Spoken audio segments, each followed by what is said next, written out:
Assalamualaikum warahmatullahi wabarakatuh. Salam sejahtera untuk kita semua. Pada diskusi ke-9 ini kita akan membahas mengenai sistem pendidikan di negara-negara maju pada mata kuliah Studi Komparatif Pendidikan Dasar di berbagai negara yang disusun oleh Panca Agus Listoningsih. Pada diskusi ini, kita akan membahas tentang 3 permasalahan. Yang pertama yaitu tentang artikel materi pengayaan sesi 9.1 dengan judul artikel Recent Trend in Measure to Record Educational Inequalities in OECD, Countries Application of Text Meaning Method. Isi dari artikel tersebut yaitu masalah pendidikan di negara maju seperti OECD yang dibahas meliputi ketidaksetaraan di pendidikan dasar dan tinggi, pendidikan akses dan dukungan terhadap kelompok minoritas, serta perlunya kebijakan legislasi untuk mengatasi ketimpangan tersebut. Masalah ini juga terkait dengan isu sosial yang lebih luas seperti mobilitas sosial dan kesenjangan ekonomi. Masalah pendidikan di negara maju dalam artikel ilmiah tersebut juga dirasakan di lingkungan tempat saya bekerja, yaitu di SD Negeri 3 Purabaya. Masalah tersebut ada pun persamaan dan perbedaannya.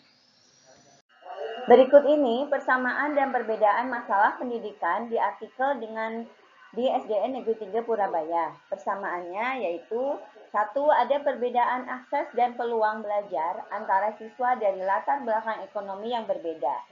Misalnya, siswa dari keluarga kurang mampu menghadapi tantangan dalam memperoleh pendidikan yang berkualitas. Yang kedua, masih ada ketidakmerataan fasilitas dan sumber belajar. Hal ini tentunya menimbulkan ketimpangan dalam hasil belajar di sekolah. Kemudian perbedaannya yaitu 1. Di SD Negeri 3 Purabaya, tingkat ketidaksetaraan pendidikan lebih sederhana, sedangkan di negara maju persoalannya lebih kompleks. Selain itu, di SD Negeri 3 Purabaya, hal ini tentunya terkait dari faktor ekonomi maupun geografi. Sedangkan pada daerah maju lebih melibatkan kebijakan serta sistem hukum. Yang kedua, yaitu masalah di SD Negeri 3 Purabaya mungkin lebih terbatas pada fasilitas sekolah, kualitas pengajar, dan motivasi siswa dibandingkan dengan isu global dan sistemik yang dihadapi di negara maju. Adanya persamaan dan perbedaan ini mungkin alasannya karena sekolah di tingkat dasar biasanya lebih langsung menghadapi tantangan nyata seperti kurangnya sumber daya, akses terhadap teknologi dan fasilitas, serta motivasi belajar anak.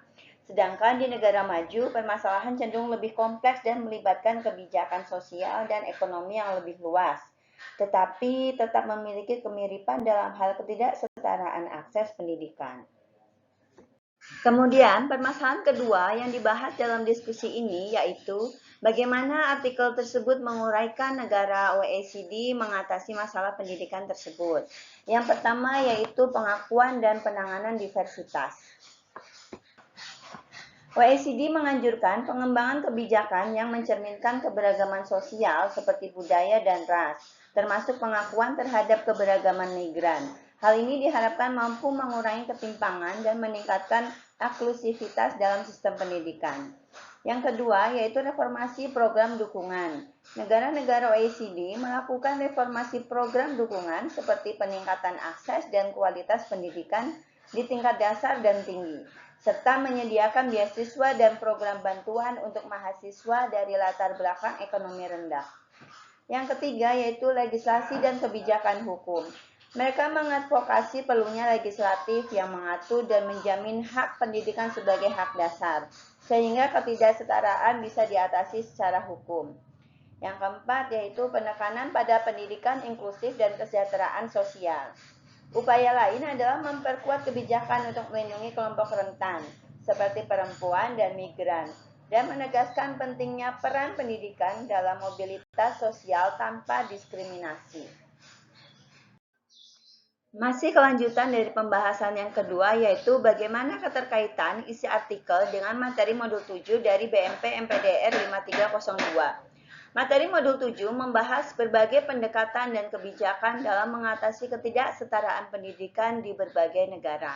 Misalnya, pengembangan sistem kebijakan yang inklusif, reformasi sistem pendidikan, dan pengaturan legislasi.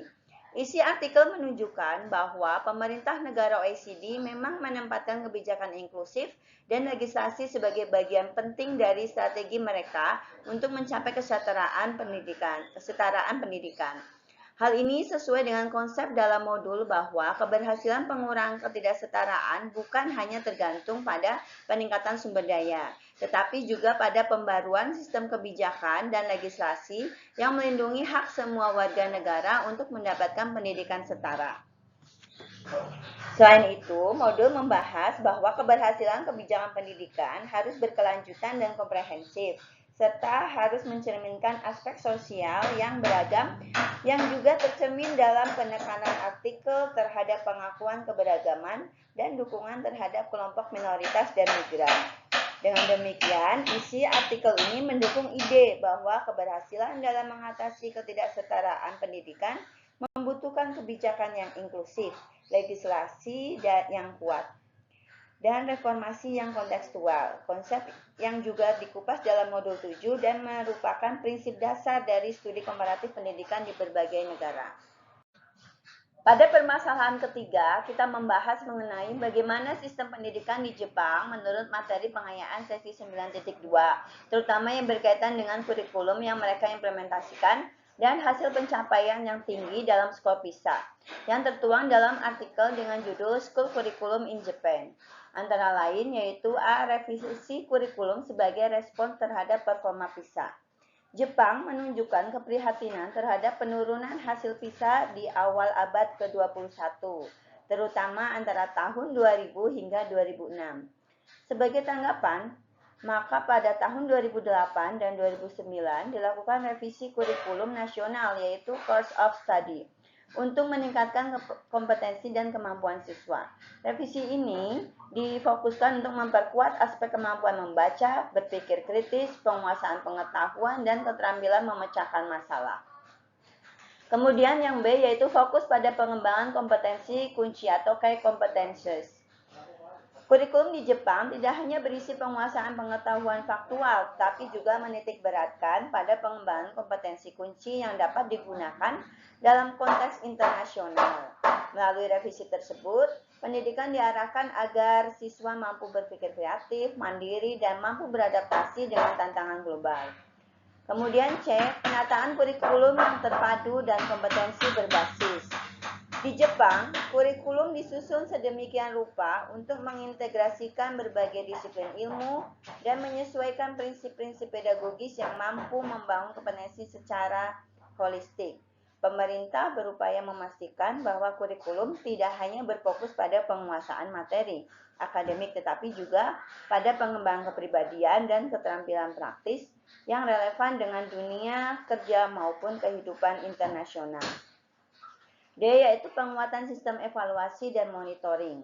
Aspek penilaian dalam sistem pendidikan Jepang juga mengalami peningkatan, baik dari segi desain maupun penggunaannya. Evaluasi ini bertujuan untuk mengukur pencapaian kompetensi siswa secara lebih komprehensif dan berfokus pada aspek-aspek yang sebenarnya mendukung keberhasilan di PISA. Kemudian yang E yaitu peran pemerintah dalam mengarahkan kurikulum.